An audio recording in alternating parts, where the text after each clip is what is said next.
Assalamu alaikum. Welcome to my channel.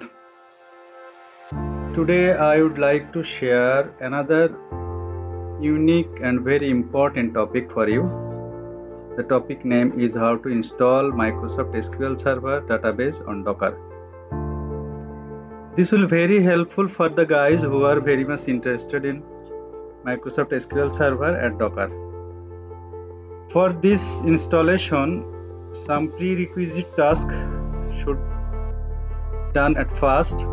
The prerequisite tasks are pre-install Red Hat Linux 9.5 with desktop environment, sudo user with admin rights, Red Hat subscription, and pre-install Docker.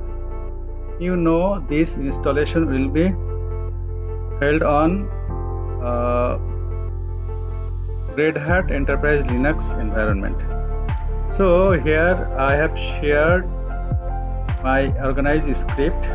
You can download this script from my description link. So let's start. Thank you.